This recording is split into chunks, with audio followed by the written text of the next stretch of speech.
자, 여러분, 잠시 눈을 감고 상상해 보세요. 지금 당신이 땀 흘려 벌고 소중히 모아둔 그 돈이 있습니다.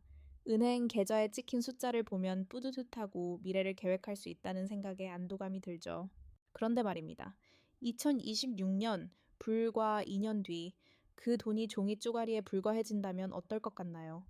당신이 믿어 의심치 않던 부의 공식이 송두리째 바뀌고 당신의 지갑 속 돈이 마치 잉크도 마르지 않은 복권처럼 가치 없는 것이 되어버린다면요. 이게 무슨 황당한 소리냐고요? 너무 비약적이라고요? 좋습니다.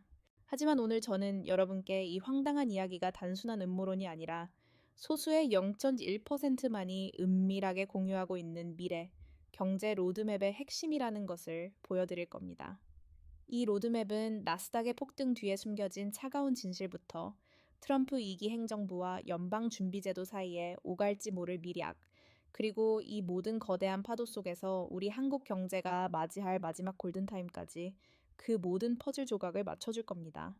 여러분은 지금 이 순간 거대한 경제 쓰나미의 경고음을 듣고 계십니다. 대부분의 사람들은 이 소리를 무시하거나 아예 듣지 못할 겁니다.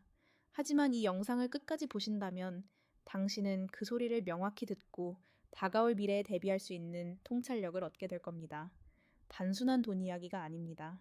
당신의 삶, 당신의 미래, 그리고 당신이 사랑하는 사람들의 안녕이 걸린 문제입니다. 이제부터 우리가 알던 세상의 돈은 더 이상 돈이 아닐 수 있다는 섬뜩한 진실 속으로 함께 뛰어들어 보시죠. 이 이야기는 당신의 잠 못 이루는 밤에 대한 해답이 될 수도, 혹은 새로운 걱정거리가 될 수도 있습니다. 하지만 분명한 건 당신의 경제적 세계관을 송두리째 뒤흔들 것이라는 점입니다. 준비되셨나요? 지금 이 순간에도 나스닥은 마치 미친 듯이 질주하는 기관차처럼 달리고 있습니다. 엔비디아, 마이크로소프트, 애플, 이름만 들어도 설레는 이 기술 기업들의 주가는 연일 고공행진을 거듭하며 많은 투자자에게 환희를 안겨주고 있죠. 혹자는 이를 4차 산업혁명 시대의 진정한 도래이자 인공지능이 이끄는 새로운 경제 패러다임의 시작이라고 말합니다. 기술의 발전이 인류의 삶을 송두리째 바꿀 것이고 그 선두에 선 기업들이 정당하게 그 가치를 인정받는 것이라고요. 하지만 정말 그랬을까요? 이 화려한 폭등의 이면에는 우리가 보지 못하는 거대한 그림자가 드리워져 있다면요. 마치 잘 짜인 무대 위에서 펼쳐지는 마법쇼처럼 우리의 눈을 현란하게 속이는 거대한 착시 효과일 수도 있다는 겁니다. 생각해 보세요. 지난 몇 년간 전 세계는 전례 없는 팬데믹을 겪었습니다. 경제는 마비되고 수많은 기업들이 문을 닫았으며 실업률은 치솟았습니다. 그런데 이런 상황 속에서 기술주들은 왜 유독 빛을 발했을까요? 단순히 비대면이라는 특수성 때문이었을까요? 아니면 뭔가 다른 거대한 힘이 이 시장을 떠받치고 있었던 걸까요? 바로 유동성이라는 마약입니다. 전 세계 중앙은행들은 팬데믹으로 인한 경기 침체를 막기 위해 역사상 유례 없는 양적 완화 정책을 펼쳤습니다. 말 그대로 돈을 무한정 찍어내 시장에 풀었다는 이야기입니다. 돈의 가치는 떨어지고 갈 곳 잃은 돈들은 수익률을 찾아 헤매다 결국 주식시장, 특히 성장 가능성이 높은 기술주로 쏠려 들어갔습니다. 저금리 기조는 기업들이 빚을 내 투자를 확대하고 주가를 부양하는 데 더없이 좋은 환경을 제공했고요. 이것은 마치 댐이 터져 물이 범람하는데 그 물이 특정 방향으로만 흐르도록 수로를 터놓은 것과 같습니다. 넘쳐나는 돈은 결국 나스닥이라는 거대한 호수로 흘러들어가 그 수위를 비정상적으로 높인 겁니다. 인공지능 기술의 발전이 없었다는 말이 아닙니다. 하지만 그 발전이 지금과 같은 속도와 규모로 시장 가치에 반영될 수 있었던 것은 전적으로 이 유동성이라는 연료가 무한정 공급되었기 때문이라는 겁니다. 여러분 기억하세요. 경제의 역사는 항상 반복됩니다. 거대한 거품은 항상 탐욕과 낙관론을 등에 업고 부풀어 오릅니다. 그리고 그 거품이 터질 때의 고통은 언제나 가장 약한 고리부터 시작되죠. 나스닥의 폭등은 분명 눈부십니다. 하지만 그 눈부신 빛 뒤에 드리워진 거인의 그림자를 우리는 반드시 응시해야 합니다. 이 거품이 꺼지는 순간 우리가 믿었던 부의 공식은 첫 번째 균열을 맞이하게 될 겁니다. 이 모든 것이 우연일까요? 아니면 치밀하게 짜인 각본의 일부일까요? 이제부터가 본 게임입니다. 나스닥의 화려한 불꽃 뒤에 유동성의 그림자가 드리워져 있었다면 이제 우리는 그 유동성을 통제하는 거대한 손, 즉 미국의 정치와 중앙은행, 연방준비제도의 미략 가능성에 대해 이야기해야 합니다. 특히 2026년 미국 대선 결과는 앞으로 모든 판을 뒤흔들 핵심 변수가 될 겁니다. 도널드 트럼프 전 대통령이 다시 백악관에 입성했습니다. 우리는 그가 일기 때 보여줬던 연준에 대한 노골적인 압박을 다시 보게 될 겁니다. 트럼프는 대통령 재임 시절 제롬 파월 연준 의장을 향해 금리 인상 바보라는 원색적인 비난을 서슴지 않았습니다. 그는 강력한 달러보다는 무역 적자 해소와 미국 제조업 부흥을 위해 낮은 금리와 약한 달러를 선호했죠. 그의 입장에서는 높은 금리가 미국 기업들의 투자와 수출을 저해하고 국가 부채 상환 부담을 가중시키는 악이었던 겁니다. 자, 지금 분위기를 보세요. 트럼프가 다시 대통령이 됐습니다. 그리고 그는 다시 한번 연준에 강력한 압박을 가할 겁니다. 금리를 내려라. 양적 완화를 다시 시작해라. 달러를 약하게 만들어라는 요구는 불 보듯 뻔합니다. 연준은 정치적 독립성을 표방하지만 현실에서 대통령의 강력한 의지 앞에서 완전히 자유로울 수는 없습니다. 특히 트럼프는 자신의 뜻을 관철시키기 위해서라면 어떤 수단과 방법도 가리지 않을 인물입니다. 여기서 밀약이라는 단어가 등장하는 이유가 있습니다. 노골적인 압박은 아니더라도 트럼프 행정부와 연준 사이에 암묵적인 합의, 즉 밀약이 이뤄질 가능성이 높다는 겁니다. 이 밀약의 핵심은 무엇일까요? 아마도 달러 패권이라는 거대한 판을 흔드는 도박이 될 겁니다. 트럼프는 미국 우선주의를 외치며 자국 산업 보호를 위해 무역 장벽을 높이고 관세를 부과하는 것을 주저하지 않을 겁니다. 이는 필연적으로 다른 국가들의 보복 관세와 통화 전쟁으로 이어질 수 있습니다. 이러한 상황에서 미국이 의도적으로 달러 가치를 낮춘다면 어떻게 될까요? 미국산 제품의 수출 경쟁력은 높아지겠지만 동시에 달러를 기축통화로 보유하고 있는 전 세계 국가들에게는 엄청난 혼란을 야기할 겁니다. 여러분, 달러는 단순히 미국의 돈이 아닙니다. 전 세계 무역의 80% 이상이 달러로 결제되고 대부분의 국가가 외환 보유액으로 달러를 쌓아두고 있습니다. 달러의 가치가 급격히 하락한다는 것은 전 세계 모든 국가의 외환 보유액 가치가 동시에 떨어지는 것과 같습니다. 이는 마치 전 세계가 앉아있는 의자의 다리 하나를 미국이 뽑아버리는 것과 같은 행위입니다. 이 미락은 단기적으로 미국 경제에 긍정적인 효과를 가져올 수도 있습니다. 하지만 장기적으로는 달러에 대한 신뢰를 떨어뜨리고 결국에는 달러 패권 자체를 위협할 수 있는 고위험 도박입니다. 하지만 트럼프는 결과에 집착하는 인물입니다. 당장의 경제지표 개선과 재선을 위해 그는 이 도박을 감행할 수도 있습니다. 그리고 그 결과는 우리가 믿어왔던 돈의 가치를 송두리째 뒤흔들 두 번째 균열이 될 것입니다. 당신의 지갑 속 달러는 과연 안전할까요? 나스닥의 유동성 거품, 트럼프 2기 연준의 밀약 가능성까지 살펴보니 이제 여러분은 뭔가 심상치 않은 흐름이 감지될 겁니다. 그런데 이 모든 것이 단순한 경제 위기를 넘어 부의 공식 자체를 재편하는 거대한 게임의 서막이라면 어떨까요? 그리고 이 게임의 새로운 룰을 이미 알고 치밀하게 대비하고 있는 0.1%의 사람들이 있다면요? 우리가 지금까지 돈이라고 생각했던 것은 사실 중앙은행이 발행하는 법정 화폐, 즉 종이돈이었습니다. 이 종이돈은 정부가 그 가치를 보증했기 때문에 우리가 믿고 사용해왔죠. 하지만 만약 정부와 중앙은행이 의도적으로 이 화폐의 가치를 떨어뜨린다면 혹은 그 가치를 유지할 능력을 상실한다면 그때부터 우리가 알던 돈은 더 이상 돈이 아닙니다. 말 그대로 쓰레기가 되는 거죠. 그럼 0.1%의 사람들은 무엇을 준비하고 있을까요? 그들은 이미 이 게임의 룰이 바뀔 것을 예견하고 자신들의 부를 진정한 가치를 가진 자산으로 옮겨가고 있습니다. 이것은 단순한 인플레이션 헤징이 아닙니다. 화폐 시스템의 근본적인 변화에 대한 대비입니다.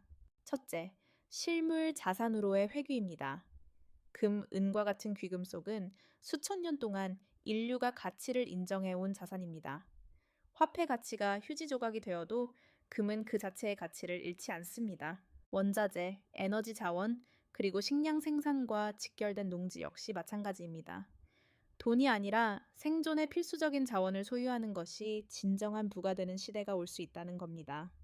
여러분, 생각해 보세요. 전 세계가 혼란에 빠졌을 때 당신의 통장에 찍힌 억 단위의 숫자가 당신에게 쌀 한 톨을 가져다 줄 수 있을까요? 둘째, 기술 기반의 새로운 가치 저장 수단입니다. 비트코인 같은 암호화폐가 그 예가 될 수 있습니다. 중앙은행이나 정부의 통제를 받지 않는 탈중앙화된 디지털 자산은 기존 화폐 시스템의 대안으로 떠오르고 있습니다.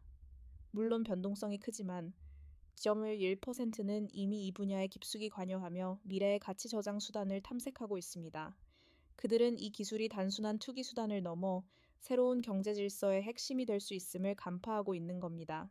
셋째, 핵심 인프라 및 필수 서비스 기업의 소유입니다. 전기가 끊겨도, 물이 부족해도, 인터넷이 마비되어도 사람들은 살 수밖에 없습니다. 이런 필수 서비스를 제공하는 기업의 지분이나 인프라 자체를 소유하는 것은 어떤 경제 위기 속에서도 안정적인 수익과 통제력을 보장합니다. 이것은 마치 거대한 체스판에서 판이 뒤집히는 것과 같습니다. 기존의 폰과 나이트가 더 이상 가치를 가지지 못하고 새로운 말들이 등장하는 거죠. 검질 1%는 이미 새로운 말들을 확보하고 자신들의 왕을 안전한 곳으로 옮겨놓고 있습니다. 그들은 우리가 여전히 낡은 룰에 따라 게임을 하고 있는 동안 새로운 룰을 만들고 그 룰 안에서 승리할 준비를 하고 있는 겁니다. 만약 이들의 로드맵대로 2026년 이후 화폐 가치가 급락하고 부의 공식이 재편된다면 평범한 우리들은 어떻게 될까요? 통장에 찍힌 숫자는 그대로인데 그 돈으로 살 수 있는 물건의 양은 급격히 줄어들어 버리는 상황. 상상만 해도 아찔하죠? 이 새로운 게임의 룰을 이해하지 못한다면 우리는 그저 구경꾼으로 전락하거나 심지어는 모든 것을 잃을 수도 있습니다. 이제 우리에게 남은 시간은 많지 않습니다. 앞서 말씀드린 거대한 경제적 변화의 파고는 한국 경제라는 작은 배를 직접적으로 강타할 수밖에 없습니다. 대한민국은 수출 의존도가 매우 높은 경제 구조를 가지고 있으며 글로벌 공급망과 국제 금융시장에 깊이 편입되어 있습니다. 달러 패권의 변화나 글로벌 유동성의 급격한 수축은 우리에게 치명적인 영향을 미칠 수 있다는 뜻입니다. 생각해 보세요. 만약 달러의 가치가 급락하거나 국제 금융시장이 혼란에 빠져 자금이 급격히 빠져나가기 시작한다면요. 한국은 현재 높은 가계부채와 부동산 시장의 불안정성이라는 고질적인 문제를 안고 있습니다. 이런 상황에서 외부 충격이 가해진다면 그 여파는 상상 이상일 겁니다. 하지만 절망만 할 수는 없습니다. 모든 위기 속에는 항상 기회가 숨어 있습니다. 2026년이라는 시점은 우리에게 마지막 골든타임이 될 수도 있습니다. 이 골든타임은 단순히 돈을 벌 기회를 의미하는 것이 아닙니다. 다가올 격변의 시대를 대비하고 우리 경제의 체질을 근본적으로 개선할 수 있는 마지막 기회라는 뜻입니다. 그렇다면 한국은 이 골든타임을 어떻게 활용해야 할까요? 첫째, 첨단 기술 자립입니다. 반도체, 배터리, 바이오 등 우리가 강점을 가진 분야에서 압도적인 기술 격차를 유지하고 핵심 소재 및 부품에 대한 해외 의존도를 낮춰야 합니다. 이는 글로벌 공급망 불안정성 속에서 우리 경제의 생존력을 높이는 가장 확실한 길입니다. 남의 기술에 의존하는 순간 우리는 언제든 흔들릴 수밖에 없습니다. 둘째, 내수 시장의 균형적 발전입니다. 수출에만 의존하는 경제는 외부 충격에 취약할 수밖에 없습니다. 서비스 산업을 고도화하고 양질의 일자리를 창출하며 지역 경제를 활성화하여 내수 시장의 탄탄한 기반을 마련해야 합니다. 이는 마치 폭풍우가 몰아칠 때 배의 무게중심을 낮추고 균형을 잡는 것과 같습니다. 셋째, 재정 건전성 확보와 가계부채 관리입니다. 정부는 무분별한 재정 지출을 줄이고 국가 부채를 관리하여 비상 상황에 대비할 수 있는 여력을 확보해야 합니다. 또한 가계는 무리한 대출을 줄이고 자산의 포트폴리오를 다각화하여 위험을 분산해야 합니다. 지금처럼 주식이나 부동산 한두 가지에만 몰빵하는 투자는 다가올 파도 속에서 작은 배를 전복시킬 수 있는 가장 위험한 행동입니다. 여러분, 이 골든타임을 놓친다면 어떻게 될까요? 우리는 그저 거대한 파도에 휩쓸려가는 작은 조각배 신세가 될 겁니다. 하지만 이 기회를 제대로 활용한다면 우리는 격변의 시대 속에서도 굳건히 항해하며 새로운 기회를 찾아낼 수 있을 겁니다. 중요한 것은 지금 이 순간 우리가 무엇을 보고 무엇을 준비하느냐입니다. 당신의 자산은 과연 이 골든타임을 지나 안전하게 도착할 수 있을까요? 자, 오늘 우리는 2026년 당신이 믿던 돈이 쓰레기가 될 수도 있다는 섬뜩한 경고부터 시작해서 나스닥 폭등의 이면에 감춰진 유동성의 진실, 트럼프 2기 연준의 미략 가능성, 그리고 0.1%가 준비하고 있는 부의 공식 재편 시나리오, 마지막으로 이 모든 파고 속에서 한국 경제가 맞이할 마지막 골든타임까지 숨 가쁘게 달려왔습니다. 어떠신가요? 아직도 이 모든 이야기가 그저 허황된 음모론으로 들리시나요? 아니면 뭔가 알 수 없는 불안감과 함께 새로운 통찰력을 얻으셨나요? 역사는 항상 우리에게 경고를 보냅니다. 하지만 대부분의 사람들은 그 경고를 무시하거나 너무 늦게 깨닫곤 합니다. 2026년은 시작됐습니다. 지금 이 순간에도 거대한 경제적 지각 변동은 조용히 진행되고 있습니다. 부의 공식은 이미 바뀌고 있으며 소수의 사람들은 이미 새로운 게임의 룰에 맞춰 자신들의 자산을 재배치하고 있습니다. 이들이 준비하는 미래에 우리가 휘말리지 않기 위해서는 무엇보다 지식과 준비가 필요합니다. 당신이 가진 돈의 가치는 더 이상 고정된 것이 아닙니다. 그것은 끊임없이 변동하며 어떤 힘에 의해 언제든 그 가치를 잃을 수도 있습니다. 중요한 것은 이 변화의 흐름을 이해하고 당신의 자산을 어떻게 포트폴리오 할 것인지, 어떤 지식에 투자할 것인지 심사숙고하는 것입니다. 이 영상이 여러분의 경제적 세계관을 뒤흔들고 새로운 질문을 던지는 계기가 되었기를 진심으로 바랍니다. 다가올 격변의 시대에 대비하는 것은 선택이 아니라 필수입니다. 당신의 미래는 오늘 이 순간 당신이 무엇을 깨닫고 어떻게 행동하느냐에 따라 결정될 것입니다. 경제 자유 시대는 앞으로도 여러분이 알아야 할, 하지만 아무도 말해주지 않는 깊이 있는 이야기들을 계속해서 파헤쳐 나갈 겁니다. 오늘 이 영상이 도움이 되셨다면 좋아요와 구독 그리고 알림 설정 잊지 마시고 다음 영상에서 더 흥미로운 이야기 속으로 함께 빠져들어 보시죠.